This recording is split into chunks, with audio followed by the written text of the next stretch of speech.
I pulled back on the theology and philosophy that I had just studied in the universities, trying to give philosophical and theological reasons for the existence and the reality of sin and evil, but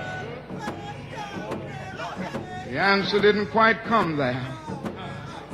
I sat there and thought about a beautiful little daughter who had just been born about a month earlier. We have 4 children now, but we only had 1 then. She was the darling of my life. I'd come in night after night and see that little gentle smile. And I sat at that table thinking about that little girl and thinking about the fact that she could be taken away from any minute. And I started thinking about a dedicated, devoted, and loyal wife who was over there asleep. She could be taken from me, or I could be taken from her. And I got to the point that I couldn't take it any longer. I was weak. Something said to me, you can't call on Daddy now. He's up in Atlanta 175 miles away. You can't even call on Mama now. You got to call on that something and that person that your daddy used to tell you about. That power that can make a way out of no way.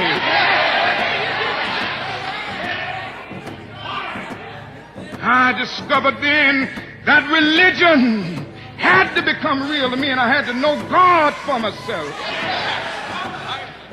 And I bowed down over that cup of coffee. I never will forget it.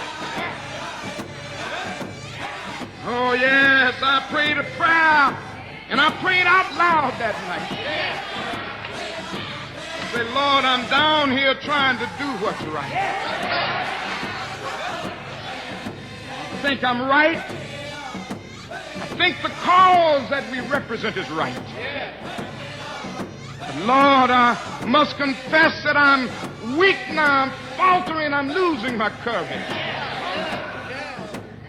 I can't let the people see me like this, because if they see me weak and losing my courage, they will begin to get weak.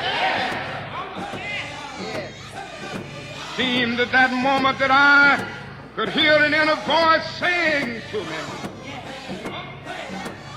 Martin Luther,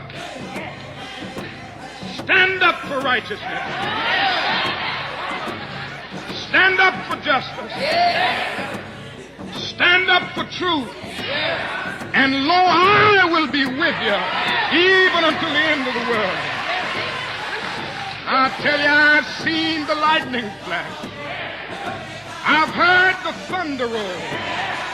I've felt sin breakers dashing, trying to conquer my soul.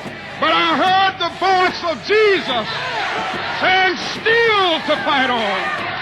He promised never to leave me, never to leave me alone. No, never alone. No, never alone. Promise never to leave me. Never to leave me alone.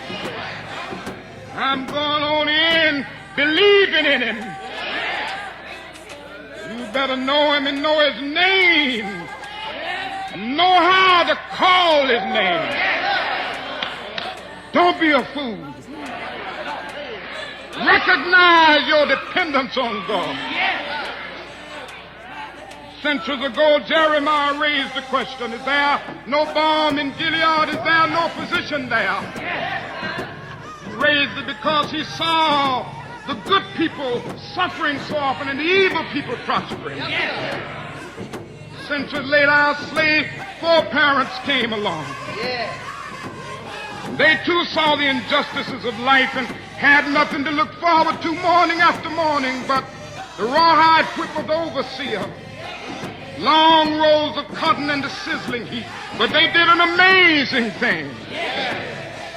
Look back across the centuries. They took Jeremiah's question mark and straightened it into an exclamation point. They could sing, there is a balm in Gilead to make the wounded whole. There is a balm in Gilead to heal the sin-sick soul. And there's another stanza that I like so well. Sometimes I feel discouraged. And I don't mind telling you this morning that sometimes I feel discouraged. I felt discouraged in Chicago. As I moved through Mississippi and Georgia and Alabama, I feel discouraged.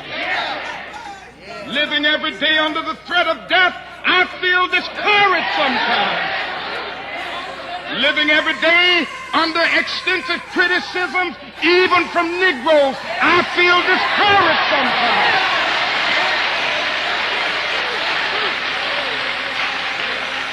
Yes, sometimes I feel discouraged and feel my works in vain.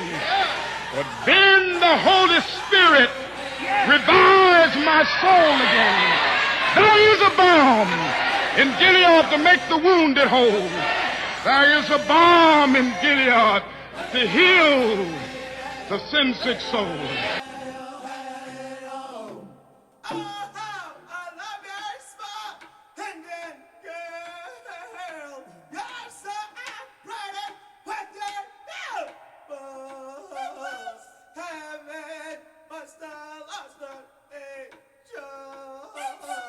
Chase down here, smiling so